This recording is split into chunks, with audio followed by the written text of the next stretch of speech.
Bonjour à toutes et à tous et bienvenue dans ce coffret du mois de mai Esthète 2025. C'est avec une certaine émotion que le bourguignon qui est en face de vous parle de ce Puligny Montrachet enseignière de chez Chabichouette. Un vrai coup de cœur de la dégustation, mais surtout un secret de sommelier qui me tardait de partager avec vous.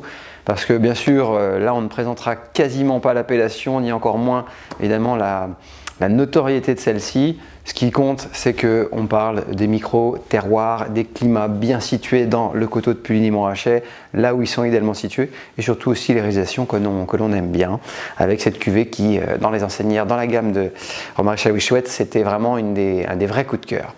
Donc 2022 exprime évidemment cette magnifique vendange bourguignonne avec le chardonnay poussé en intensité de maturité, mais pas trop.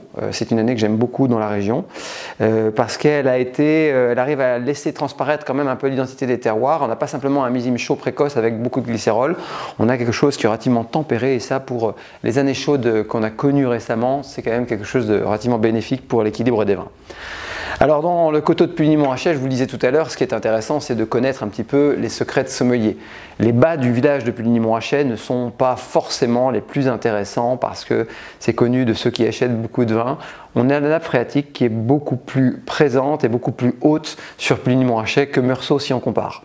Et donc ce qui est intéressant quand on juge un Puligny Montrachet, c'est de savoir d'où vient le Puligny Montrachet village ou le climat dans le coteau. Et la majorité des Puligny Montrachet village viennent de la partie basse, là où on a la nappe phréatique. Donc celle-ci n'a pas forcément beaucoup d'intérêt, surtout quand on mesure les rapports prix, complexité, émotion. Alors que la partie qui remonte un peu dans le coteau ou qui va chercher les hauts de coteau est beaucoup plus vibrante en dégustation. Et donc là, c'est un peu là que je vous emmène avec ce Puligny Montrachet, les enseignières. Les enseignières, quand on remonte dans le coteau, on est juste sous les bâtards Montrachet. C'est une veine en fait, hein, un petit triangle de vignes qui accueille ici quelques rangs de vignes et qui est un village avec une petite cape dans le dos. On a donc des terres qui sont plus minérales, une intensité, une ossature un peu plus prononcée que dans les bas de Puligny Montrachet, et quelque chose qui aromatiquement et structurellement avec la longe gustative emmène plus loin. J'ajouterais que ici c'est le matériel végétal qui est assez noble, avec une certaine maturité et surtout un âge des vignes assez vénérable qui permet évidemment de renforcer un peu cette équation. Et donc vous allez voir, c'est un Puligny Montrachet très communicatif qui, malgré sa jeunesse, normalement devrait vous parler. Alors dans le verre, vous allez comprendre un petit peu, la viticulture au domaine est relativement chouette, mais surtout il y a une vision des fermentations des vins de sous-bois et des élevages en barrique chassin qui va aussi orienter un petit peu les plaisirs. C'était des discussions un peu techniques qu'on aimait bien avoir avec le domaine, mais moi, mon conseil, c'est ce vin, vous allez voir, il va changer toutes les 3 minutes jusqu'à la température de votre idéal de dégustation. Là, je l'ai servi un petit peu frais, 12-13 degrés, mais quand il va remonter autour de 14-15, vous allez voir, il y aura une dimension supérieure encore qui va se libérer. Donc ne le servez pas trop froid, c'est mon premier conseil. Dans le verre, vous allez voir, on retrouve évidemment, tout à l'heure j'étais très orienté au premier verre sur la pierre humide, le calcaire humide, des sensations un petit peu réduites, grillées, popcorn, etc. Et là, au fur et à mesure qu'on observe le vin s'épanouir, on plonge un peu plus dans les nuances de noisettes du Piémont, de nuances un petit peu d'amandes torréfiées, de fruits relativement intacts, très blancs, comme la poire. Et on a cette enveloppe un petit peu, on sent la réduction sur l'ifine qui fait que cet univers un petit peu grillé disparaît au profit de quelque chose de plus complexe.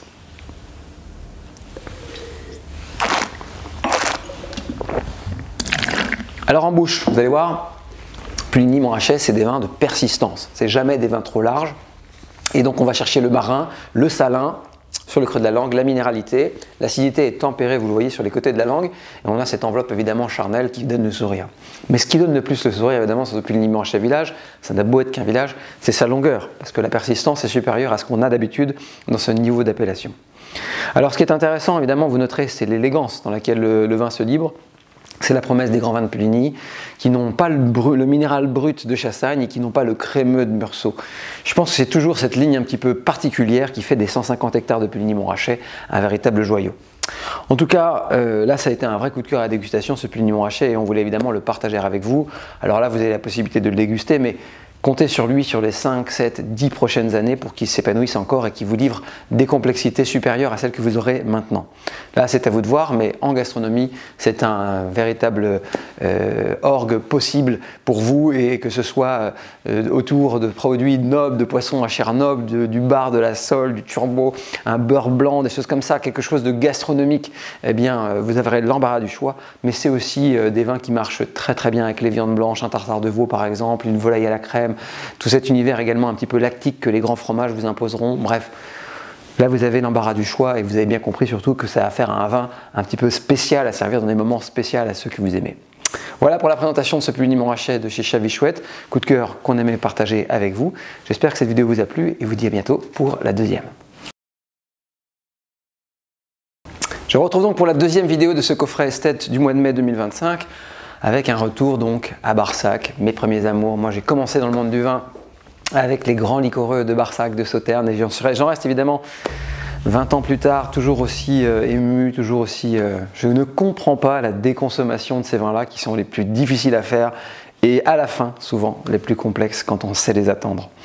Je voulais mettre évidemment sous le projecteur ici le travail remarquable de Jean-Marie Guffens, éminent vigneron, historique de Mâcon, bien sûr. Vous connaissez certainement son œuvre au domaine Guffens-Heinen. Mais ce que je voulais évidemment souligner, c'est l'audace d'avoir racheté Closio en 2017 pour en faire un véritable joyau contemporain de la viticulture locale. Les grands crus classés, c'est une chose, mais pousser le curseur et l'intention, comme le fait Jean-Marie Guffens sur son grand Barsac là-bas, c'est bien sûr soutenir à bout de bras une frange de la région qui a peine aujourd'hui en 2025 à survivre. Et donc moi je voulais évidemment provoquer un petit peu vos sens avec ce merveilleux Barsac que nous allons déguster ensemble dans quelques instants.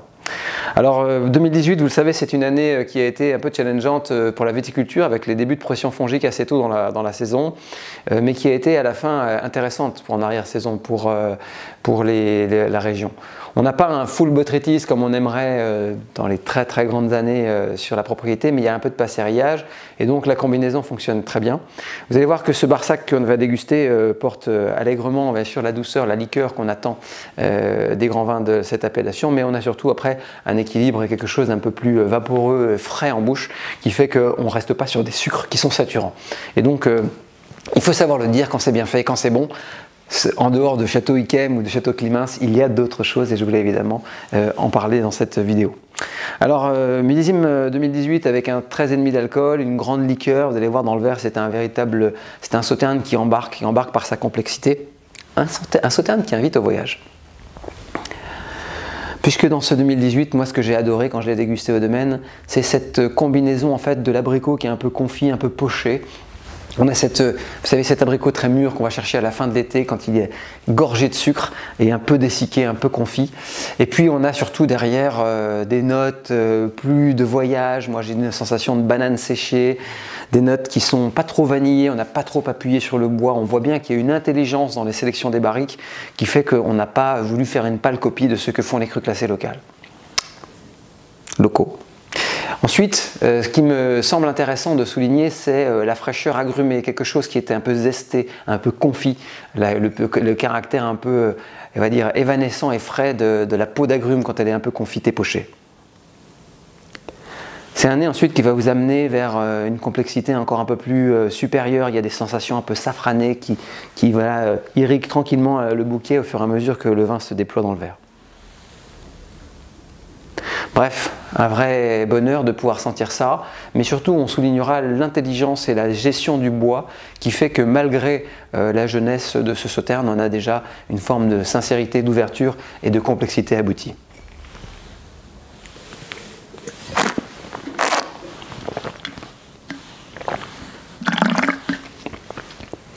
Une liqueur totalement assumée.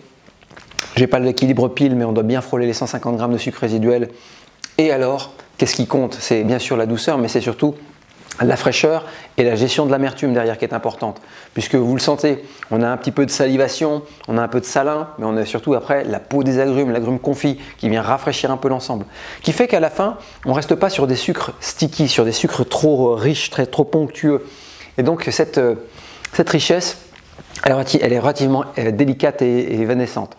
On a un petit sentiment de caramel d'agrumes, de sensation de, voilà, de miel également qui se sont glissés dans la partie de la bouche, et puis ce caramel d'orange là qui est prégnant et qui vient un petit peu rattraper l'équilibre de la douceur. Bref, un vin qui est très complexe, dans laquelle évidemment on n'attendait pas autre chose de la part de Jean-Marie Guffens, mais forcément quand on goûte, on ne peut qu'applaudir évidemment cette proposition et cette partition.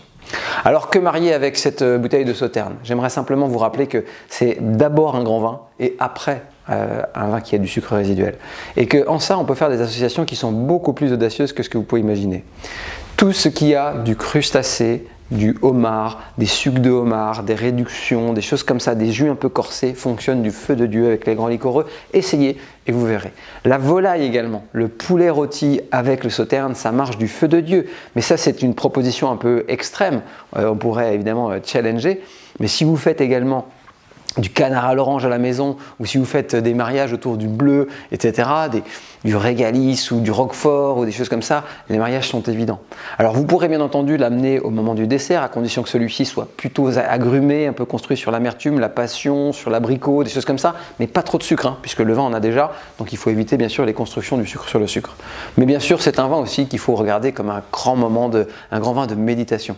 Et si vous voulez le boire pour les vertus apéritives qu'il a, parce qu'il y en a quand même des vertus apéritives, tout le monde n'enchaîne pas 3 ou 4 bouteilles derrière une bouteille qu'on a bu à l'apéritif, eh bien buvez-le en sucré salé.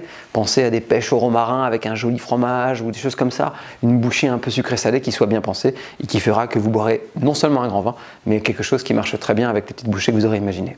Voilà, Barsac, Château Closio, une grande adresse de Sauternes, on en était sûr quand on connaît évidemment l'aura et le savoir-faire de Jean-Marie Guffens, mais cette bouteille démontre encore une fois qu'il est allé beaucoup plus loin que ce qu'on aurait pu imaginer.